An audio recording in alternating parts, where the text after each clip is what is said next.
8,000 Okay. to be able to get the dogs through up to the phase when they could actually be deployed to areas to help. Okay. And does all of the work take place here in Florida, or are you working with that other California organization It's all too? here in Florida.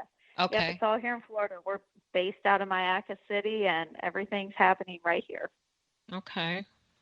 It's very interesting, and I hope that we'll be able to help you get, some more people interested in it, because I don't even really know what other questions to ask, because as you're talking, I'm thinking of things that I would think, they may sound like silly questions, but No, it's such to me, it's a scary thing, because my husband has congestive heart failure. So for us, I feel like I'm a hermit. I was a hermit before, but now I'm really a hermit. So, yeah. this type of thing to me is just so important. And I imagine anyone else, I was just talking with my sister earlier, and I said, I don't think there's anybody that can say they don't know somebody who's had cancer, or somebody who's got a heart problem or diabetes or some sort of underlying condition that you have to worry about them, Oh, yeah. So it It's seems like so there'd be a lot true. of support for what you're doing. It's so true. I think it's just the matter of just getting the word out there to let people know. Yeah, I think with everybody knows how amazing dogs are, and they see the dogs working in the airports and for the Department of Agriculture and in different areas, really helping people and protecting us. And so I think that people will be really open to the idea, and it gives a way to put some type of normalcy back into our lives, I think. If this is successful and we can start generating and training enough dogs to get out, to areas like, to the grocery stores, to nursing homes, to different places to where they can really be kind of a front line of like a screening process. So they can say, hey, if the dog indicates on a person, I think this person has COVID. Hopefully at that point in time, then we'll have the secondary testing where they can just do a little finger prick, a little blood test, and confirm it or, deny it right there. And Right. just, make life kind of, get back to some resemblance of normal of what it used to be. Now, were you asked to do this, or did you just come up with the idea because your dogs are so good at detecting the other diseases that you thought this would be something that you needed to work towards? I had several different people reach out to me, and not so much in a way of like, hey, will you do this for us? But it was like, hey, can you do this? Like, I actually had two different physicians that I'm friends with call me, and they're like, we need your help. Like, can you make this happen? And Yeah. I was like, yeah, I can put a study together for sure, and we can see if they're able to do it, and then move on from there. Yeah, yeah. It's really interesting because, I see, like you said, dogs at airports or sitting out in front, like drug dogs, basically, that check people out before they go here and Yeah. go there, So do you think it's something that, I don't know, I've talked with other, canine search people that, their dogs are trained for this and that. And Mm-hmm. can a dog be cross-trained, basically? Like, say it's a cadaver dog. Could that dog also be trained, or you don't want to mix that up? Well, if you mix it up, it can become very confusing. So Okay. say if you have a dog that is trained on, so say you have a dog that's trained on explosives, say in the airport, say like one of the TSA dogs trained on explosives, and then I cross-train that dog on COVID-19, you're looking at two very different case scenarios. If they were to indicate on a person, does that person have COVID-19? And it's a perfectly innocent person that didn't know they were sick, or do they have explosives and were plotting something? Mm-hmm. So it's two different ways that the dog handler will approach the person. So I would say it would just be specific to just the COVID-19. Okay. Yeah. So do you foresee that this is something that people will start,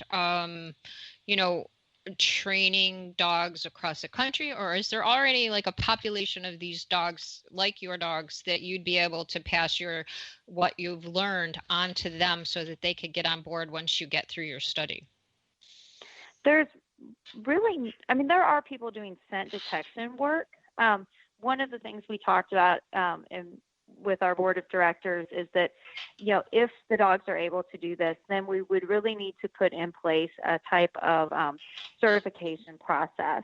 Mm-hmm. So if other people were, other organizations wanted to start training dogs to do this, then, we could, potentially help them. Potentially they could come to us to get like a certification saying, passing the test, saying, yes, the dog met all these criteria and is able to do the work. Mm-hmm. Kind of like anything else that's new like that, you're going to have to put standards and guidelines in place. Yeah. It's hard to imagine, that is just what our life is like now. And maybe down the road, next time I go somewhere that there's a big crowd, I'm going to see some dogs sitting there and know that came from you, I guess, right? Possible. There's a group in England that is also working on the same research, and they work on cancer research as well. I've actually met them at some conferences before, and so they're doing some research as well. And I believe that Penn State is also starting the study. Okay. Yeah, it's definitely a worthwhile thing. So, before our time gets too short, why don't you let everybody know how they could help support your project and, send in a donation or look into the work that you're doing, your webpage, anything like that you'd like to share. Okay. So, they can text to 44321 scent COVID-19. If they text that, they can make a donation there. And they can also find us on Facebook at BioScent K9 on Facebook. And I believe they can do donations through Facebook as well. I think that the texting method is probably the easiest one to do. And then if anybody is interested in making a larger donation, they could reach out directly to me, and they could email me at bioscentk9@gmail.com. Okay, very good. So is there anything else that I didn't ask you that you'd like to add to our talk here today? No, I don't think so. I think that's I think we covered most of it. Yeah, it's really interesting to me. I'm a cancer survivor, so I've always wondered, when my dogs sniff at me, what are they smelling? Could they possibly be smelling? Because I read about it, how dogs can sniff that out. So when I saw this, I was just really intrigued, that this is the next thing that we hope that the dogs are going to help with. So it's really a great project. Thank you so much. I really appreciate your support. Yeah. So I'll be sure when the interview is on that I give everyone the information. And in the meantime, I can also, post something about that for you so that people can help you. Yeah. Yep, that would be wonderful. I really appreciate it. You should get on Ellen. Oh, that would be amazing. That would be so amazing. You have any connections? I wish. I know my SCORE mentor sent me. There is something going around right now that Ellen's looking for a host for one of her shows. You should look into that. You may be able to get on that. You're kidding. Oh my gosh. I'll have to put some people on that. I'll write that down and see. Yeah, it's something Ellen's next, I don't know. It's something, but if you searched it, I'm sure you'd find it. I've seen it all around. I hope the time frame is not already past us because it just came out like a week or so ago. And send her some good pictures with the dogs. She loves pets, and it's a great project. Oh wow, that would be an amazing way to get our message out there for sure. Yeah, I know. I think so. So were you part of the giving challenge? I wasn't sure if you were. We had missed the deadlines for it, so I was so busy working on all of the protocols and everything that we had a couple, we're doing a new website and doing different things, and we just weren't ready to launch it yet. Yeah. So no, unfortunately, this year we weren't part of that. Yeah, that was a great thing for all the nonprofits in our area for sure. Yeah, So Heather, definitely. I really want to thank you for being with me today. It was really informative, and I wish you the best of luck with it. And I will be sure to help spread the word for you.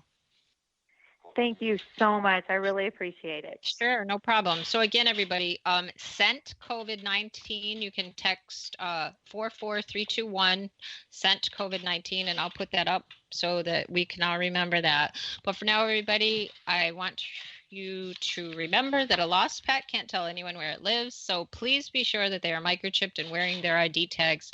And if it is chipped, be sure the chip is registered and up to date. Thanks for joining us today. And until next time, take care and keep your pets safe.